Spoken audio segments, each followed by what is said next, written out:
to live falsely in that environment was not good for me or for them. My biggest fear had to happen in order for like me to be honest. Hold up, I am on my way, I'm in motion. Funky.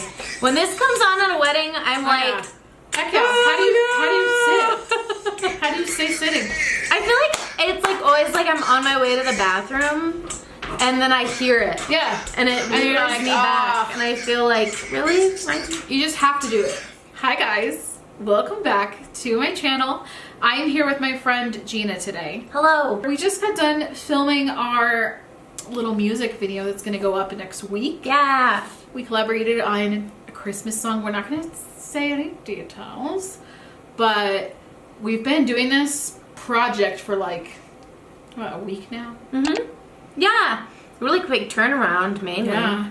So we're excited to release that. But since I was already over here and I don't have any content for today, I was like, hey, you want to be in a video with me? And then you guys can get to know her better. So by the time the cover comes out, you guys will already know Gina. Then we'll be pals. Yeah. Gina and I met at the same school of worship that I met my husband. And then I met my husband. Yes, and she was in the class. That was her husband. She was in the class with her husband the year before I was in the class with my husband. So it's kind of funny. Yeah. We're like one of the only couples I feel like that have come from. And we weren't even friends then. Yeah, we went out to eat together like one time. Yeah, to Applebee's. Because why not Applebee's? Yeah, that's what I said. That's like what everyone. That's where everyone hung out back then. Yeah, I love Applebee's still. Yeah, but so yeah, that's when like I know David and I were just friends at that point, and we went out with her. And Ronnie was there too, right? Ronnie was there, and we were like, "What's the deal, guys? You obviously like each other. Be together. Stop." She was very straightforward, and she said it out loud like that, and we were like. At the time, I had a crush on David, but I don't think he liked me at that point. So then it was like awkward. But and we like weren't friends then, so I don't know why I was like so bold. I know that's what's funny. About I just could see that they liked each other and were dancing around that. So I'm like, just be together, guys. You know, it's great. So yeah, I don't know. Maybe you were part of the courage that I needed to tell him I liked him, because I'm the one who sat him down and said I liked him. Well, I'm proud to say I could help with that. All that to say, we have both had experience in church ministry, and we've been pretty open about the stuff that we've gone through personally on this channel. If you're new here, I'll link it in the cards and in the description box below if you guys want to watch that video where we kind of opened up about it. But I have never really, I mean, Gina and I have talked about this off camera, obviously, but I've never really spoken to anybody else about their experience in ministry together on camera like this. I want to hear your perspective of being in ministry as a female worship leader, especially because I know that you and your husband led worship together years ago. But in the time that we have really become like good friends, I have seen you leading on your own without your husband. And so I'm kind of curious what that's like, being a female without your spouse there. Yeah. Because all I've ever really known is leading with my husband. Yeah, totally. Wow. Well, there's a lot to say about that. I mean, I think in any kind of ministry, except like maybe women's or children's, like people expect the primary pastor to be the male. And so for the years that my husband and I did lead worship together, a lot of times I would be the primary worship leader, but the pastor would like only address my husband. And I'm like, over here, like I'm the one who's actually carrying the set tonight, not my husband. I don't think it was like a conscious thing to like, you know, kind of give me the cold shoulder or make me feel bad. It's just like, they're just like wired that way. They're so used to just like addressing the man about it. Yes. And not going to the woman about it. Yeah. And so then like as a woman, I think a lot of times like we want to be agreeable and we want to serve, and our heart is to like not necessarily like assert the fact that we're the leader. It's like we want to just be easy and go with the flow and be able to serve. And so then it just kind of ends up being this recurring thing that never gets fixed. And so it took me like a lot of years to finally like get the courage to like assert myself more. And I think asserting yourself doesn't necessarily mean that you're being like egoic or like that it's a self-centered, self-serving thing, but it is just to communicate like, I'm the one who's carrying your set list, actually. Mm-hmm. And so if you and I can like have a conversation about that rather than you just like only addressing my husband, that'd be awesome. There were many years my husband and I did lead worship together. And then it got to a point where he was going through a bit of like a faith deconstruction and really what do I believe about God and faith and church. And so he made the decision to step away from worship leadership. And so for the next few years that I continued to lead, I did so on my own. And so that was like a very interesting experience on many levels.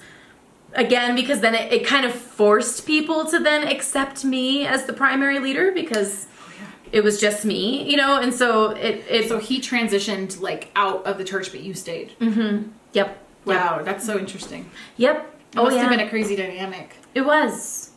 I'm sure that was a battle. Well, and I think a lot of people like assume the worst, you know, when they've like seen a married couple on the platform together and then all of a sudden one day it's just the wife. It's like... Yeah. They just assume that like, you know, Ronnie had something come up that was immoral or what's the way that the church says it? Yeah, a moral failure. Yeah. That or just that, you know, like there were many people in the church who like just thought like your marriage is on the rocks and like the thing is like even if that were true, because that was a really tough time for us like in our relationship, like to be totally honest, like it was deconstruction is hard for a marriage. Yeah, and eventually I went through the deconstruction too and walked away from the church, and so like, you know, now we're equally yoked in that way. But at the time I was still like full on pursuing the church thing and he was like full on not. And so that was a really hard time for us. So like regardless of whether or not they were right about that though, a lot of the people who were speaking that over us had no relationship with us. And so it was just like, where are you coming from? And like just making these broad assumptions about our marriage when you haven't even taken the time to like sit down with us and actually hear how we're doing. You know, you're just assuming from the things that you see, you know, and I think like that's one of the main problems in the church. It's not that there's not good intent, but a lot of times we get so focused on the liability that it could be for the church or, oh my gosh, you know, just the moralistic rankings that we put out there, you know, in the church, that we forget there's like a real person with like a real heart and a real past and history, and nobody just wakes up one day and decides like Ronnie, like my husband, like I'm gonna walk away from the church. It was like over several years that he finally got to the point that he needed to step away based on what, you know, his deconstruction was leading him to do. And so if those people would have been in our lives throughout that whole time, then they might have, you know, had more basis to like talk to us about it. But it just felt weird when it was kind of like out of nowhere, like we don't have a relationship and now you want to like talk about my marriage, you know? Yeah. So and that just reminds me of something. But I remember a church that David and I led worship at. We were asked into a meeting by the youth pastor, and she said that there had been complaints from people in the church that I was leaving my kids in the car. Oh.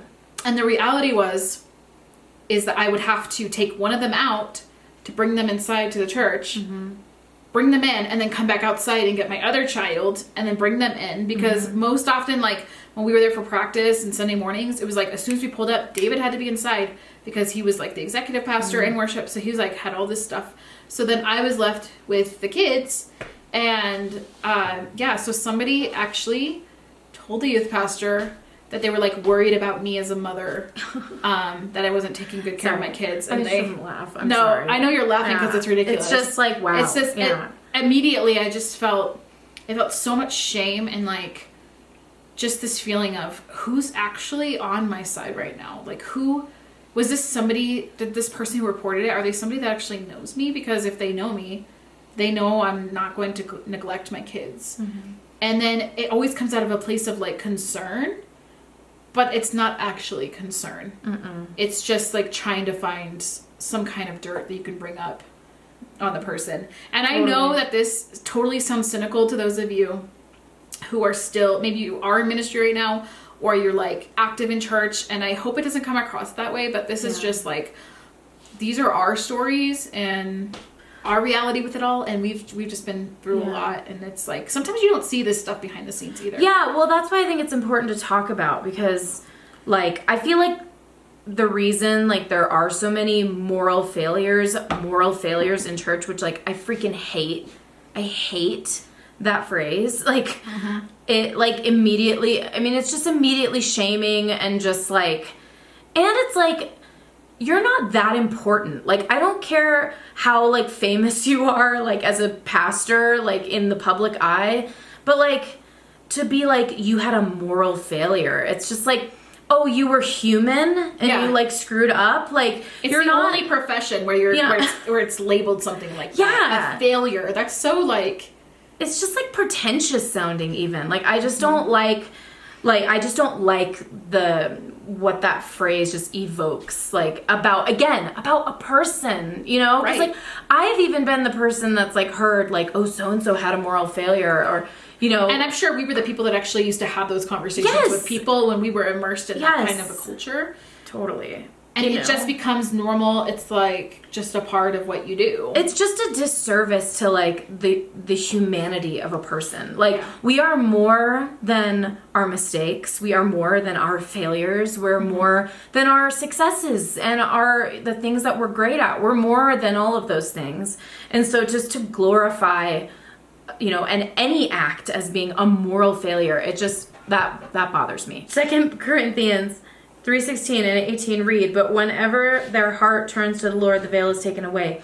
But we all, with unveiled face, beholding and reflecting like a mirror the glory of the Lord, are being transformed into the same image from glory to glory, even as from the Lord's Spirit. And so I feel like I think of like the now but not yet concept, like what's here and now, but what is also coming. You know, because like when you behold something in a mirror, you're not seeing yourself in the future or yourself in the past. You're seeing yourself as you are right now. So to me, what that is invoking, the metaphor of the mirror is right now. Right now, you reflect the glory of God. Right now, as you are. Not in the future, not in the past. Yeah. But now. So if we believe that God is good and He's all of these wonderful things, then why is there such an emphasis in the message of church that we're sinners? And that we are, you know, dirty rags and like just all of, like, some churches are more so than others, but there seems to be such an emphasis on like how terrible we are as human beings. Yeah. And I think most people already know how terrible they are. We don't need to go to church and be reminded of that, you know. And I guess the reasoning it's done is just to point back to God because He's perfect, you know. Yeah. But I feel like it just does a disservice to all of us because we all have the beauty and likeness of God. Yeah. So that means every single person that we come across, even the worst of the worst people, they have something that shines of God because He made you. So wouldn't you have a part of Him? It's like in His image. Yeah. I have 2 kids and they're a part of me because they like have my DNA in them. So it's just an interesting thing to think about. I feel like the emphasis is just always on how terrible we are. Well, and that brings so much shame. Yeah. So I think a lot of times we start with the Adam and Eve story as opposed to starting with the fact that God made the earth and the first thing He said was that it was good. Like we started as good. I think we sometimes enjoy kind of reveling in our faults and our failures and our shame because sometimes actually accepting what we already have access to and who we already are, like then we have no excuse for like walking out our calling, walking out what we were designed to do and who we were designed to be. Because if I can just stay in my shame and in my guilt, then I don't have to walk out like what the calling that was put on me. Like it's like a bad excuse, So good. you know? And so I think sometimes we like to stay at the cross instead of walking into the resurrection, Yes. you know? So That's such a good point. thanks. Hey. I've like never talked about this stuff before, really. It's just, you're like such a natural. Oh, thanks. Furthermore, as women in ministry, Yes. I think like that shame carries over, especially like, you know, you think of the Adam and Eve story, and what did both Adam and Eve do when they first were outed for eating the apple? They covered themselves, they hid themselves. And that's what we do in our shame, right? And so again, as women, especially women with curvy bodies, I was always told, like, don't wear anything that draws attention to your hips or draws attention to your curves. Boobs. Like, wear things that are, like, basically, like, a trash bag over pants. Like, Right. was, like, what we're supposed to wear. And it's, like... We couldn't get away with the things that our friends, or our friends that were, like, underdeveloped could wear. Like, it was like, you could wear the exact same shirt as them. But you're the only one being reprimanded for it. Oh, yeah. Because it's, like, showing off your curves more. Yep. And then the reason we're told that that's okay is because, like, it makes men stumble. Right. Which it's like... So then we grow up with such a huge burden on us of, like, making sure that we don't make men stumble and we don't cause men to do that. It's just, like... And it's so like, backwards. None of us are even trying to wear anything, like, super sexy. Like, I'm not, like, trying to show up to church on Sunday morning with, like, something that's super revealing. Like, I just wanted to wear, like, a normal pair of pants and a normal shirt. But it was, like, if it wasn't, like, this huge blousey thing over, like, you know, jeans that were, like, not... You know, jeans that are kind of more boot cut or whatever, it's, like, not conservative enough. And so...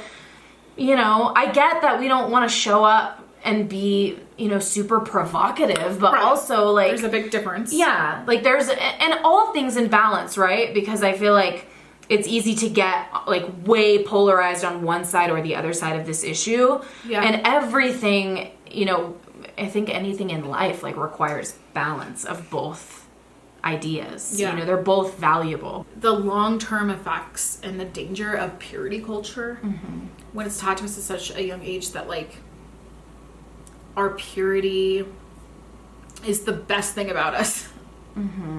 It's almost as if you lose that part of yourself before it's intended, which is, you know, before marriage. You're just not as valuable.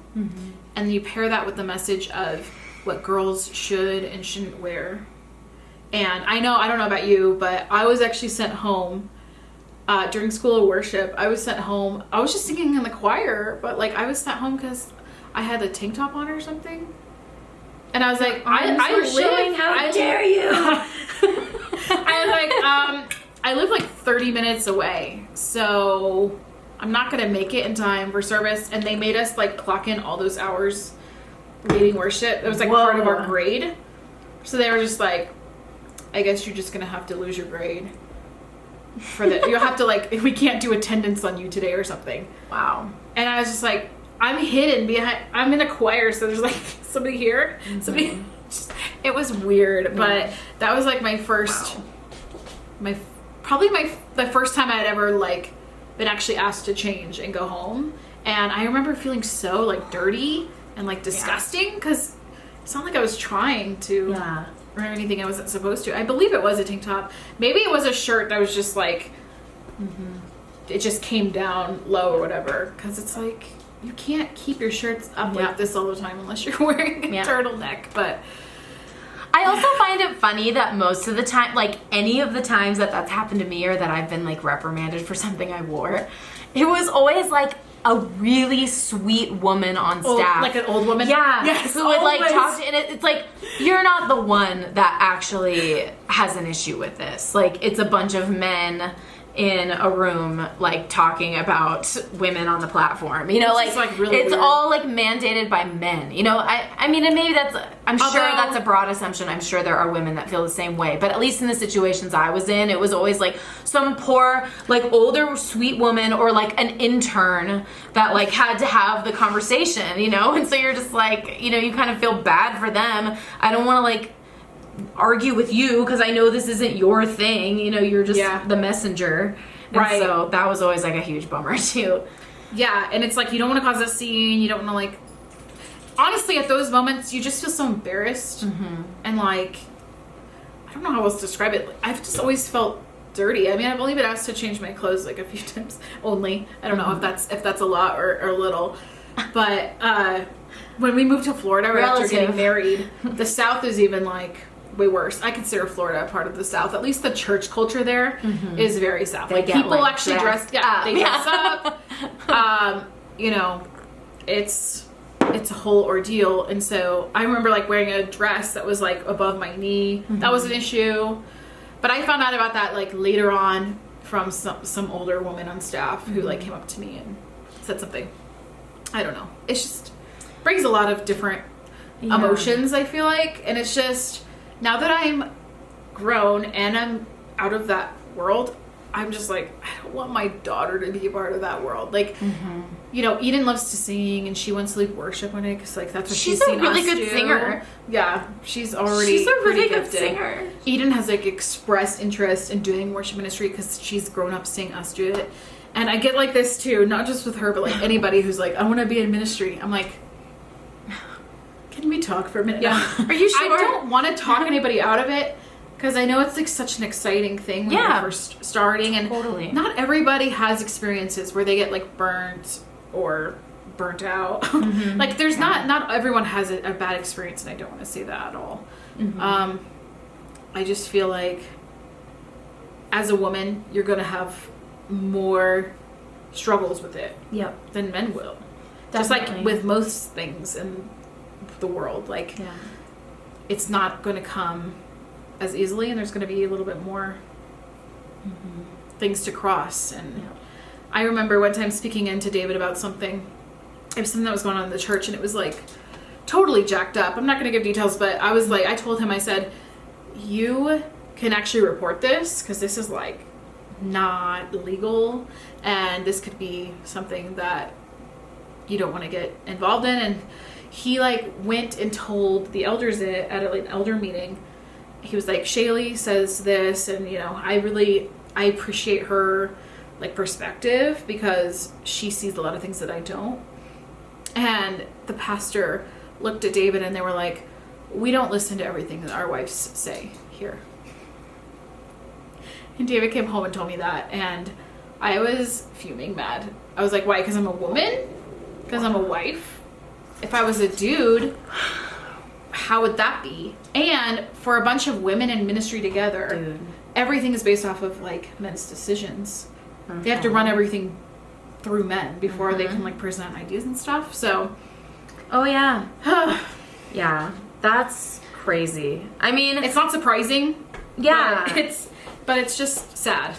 Well, and it's like, I remember even just going on ministry trips and like getting treated weird by the pastors, like, because you know, some of the trips I would go with a band that didn't necessarily like indicate if the worship leader was a male or female, you know, and then I would show up and it was like a female worship leader, and you could sense like some disappointment or some like there not being as much trust, you know, in like your ability to carry something, or you know, and it's just, and again, like I don't want to assume that it's like bad intention, but it's just something to be aware of. I guess like that's why it's worth talking about. There's two reasons it's worth talking about. First, because there are so many of you out there who've experienced this that might feel totally isolated and like you're the only one, and you're not.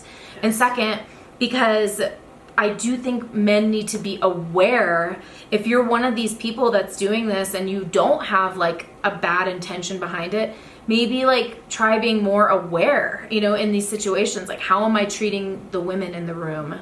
in addition to the men in the room. Mm, you know, good. like I think like that's why these conversations are important to have, you know, to teach and to help people feel solidarity that might feel alone in it. Totally.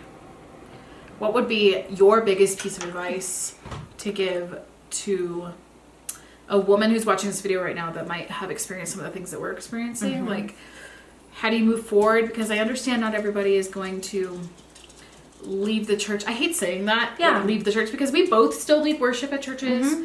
We're both like, we still, you know, have connections in church, and we're still a part of the And I church still, culture. I still love the church that I Right. came from. Like, even though I don't go there And anymore. we're grateful And it for our wasn't, church. yeah, it wasn't healthy for me anymore. So I needed to step away. And like, let me be clear and honest. Like, I was not perfect either. Like, I made mistakes. I did things that like Yeah. were not great for the positions that I was holding. And so I like fully own that it wasn't just them.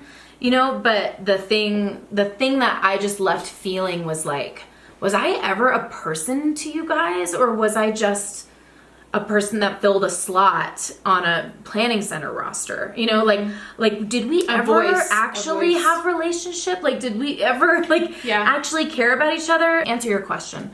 My piece of advice, if you're a woman out there that's struggling in this, is be vocal sooner rather than later. I made the mistake of waiting too long. So by the time I finally brought my feelings forward, I was like too angry, and I wasn't able to deliver what I had to say in love. It was like, it just kind of like, bleh, like it just all came out because I'd been holding it in for like 3 years.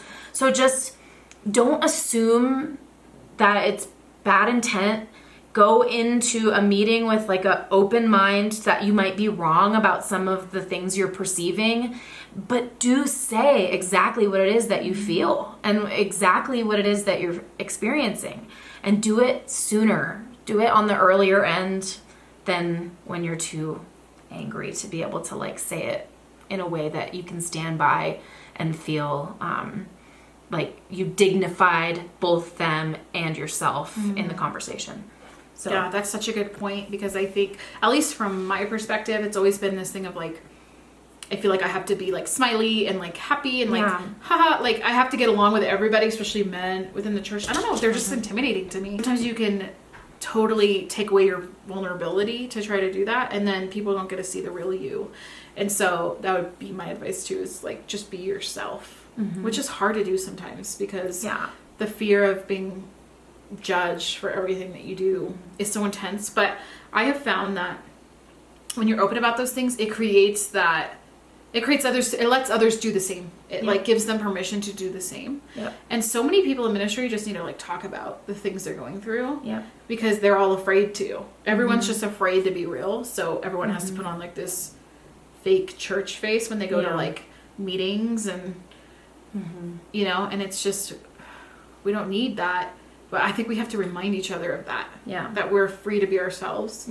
And that we can feel like safe and loved in that. Well, and you have to do that to like find the truth. Like, you have to be honest and like be your authentic self to honestly experience the truth of the situation you're in. Because the reality was, for so many years, I was like hiding my true self because I wanted to fit in with the church and with these people. And I've never been like a church person. Like, I didn't grow up, like I grew up Catholic, which is just very different than like, you know, evangelical, like mega churches, very different culture.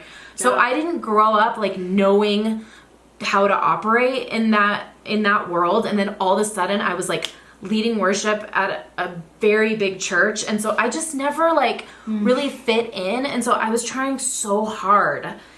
And you think like, I'm doing this so that I can serve, so that I can be at the church, so that I can like make everybody happy. But really, like, it was my ego. Like, I was doing it because I felt like that was what I needed to do to be this like ideal version of myself instead of who I actually was.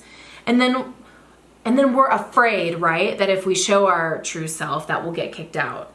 And like, I basically did. Like, I didn't get kicked out, but it was like, it was everything basically like I didn't have a choice but to leave, like to respect myself and to respect the church. Like, I just needed to leave. And so when I was finally honest, like that's what happened and I had to leave. My biggest fear happened.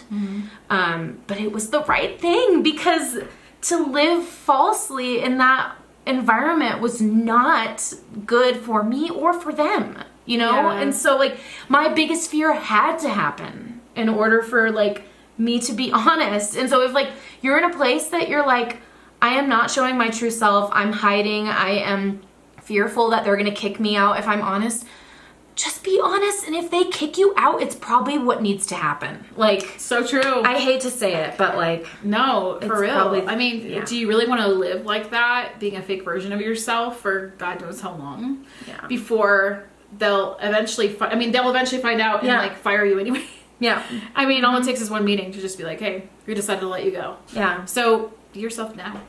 And if that's the route it's going to go, then just be thankful you found out sooner rather than later. Because like the worst thing is spending a long period of time at a church yes. and thinking that it's one way when it's really not. And there are churches that will like accept you. Like I know Absolutely. that you're probably sitting there thinking like, not me though, like I did this, or I'm this way, or you know, I have this sin in my life or whatever. Like I promise you there is a church out there Absolutely. that will accept you. And I mean, ever since I left my church, I have been very apprehensive to be part of another one. But there has been one church in this town that has like fully accepted me. I'm still just like, but you know, but like, Yeah. but that's me, you know, and I'm Right. aware that that's me and not them. They've been like super accepting of like all my stuff. Yep. And so it's out there. So don't like be discouraged or think that like your thing is the thing that's like too far. Like it's not. So Not just at all. talk to your pastors and you'll find the right place, you know? I really believe that. Totally. I agree with that. But it might be freaking hard. Yeah. On you're the gonna, journey. You're going to go Yeah. through Yeah. some really painful, isolating times to get Yeah. there. But it's so worth it once you get on the other side. And I don't feel like I'm still on the other side yet. Like I still feel like I'm Sure. navigating it.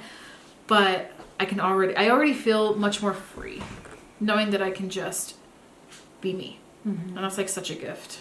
Oh, it's such a gift. I would give it, like, I would lose it, even though it still hurts me to this day, that loss of that church, of those people, those relationships.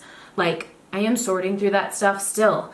But I also know and, like, I'm so glad that I'm here and not where I was. Not just for me, but also for them, so that they can go on and they can thrive and they can find the people that do honestly complete their team and their, you know, and I think I was like potentially blocking people that were supposed to be there when I stayed past when I should have been there, you know? And so it's not just for you, but it's also for the person that's going to step into that position, and hopefully they can bring something and belong there in a way that maybe you couldn't. But like my last thing that I would say is, if you're like a pastor watching this, if you're a male pastor watching this, or just a pastor, if you're a pastor watching this, I would just say, I totally get that you probably have codes of conduct that you're responsible for upholding, that you probably have elders that are needing you to uphold a certain standard, that you get a million emails from people in your congregation if there's a worship leader dressed in a way that someone doesn't like. Like,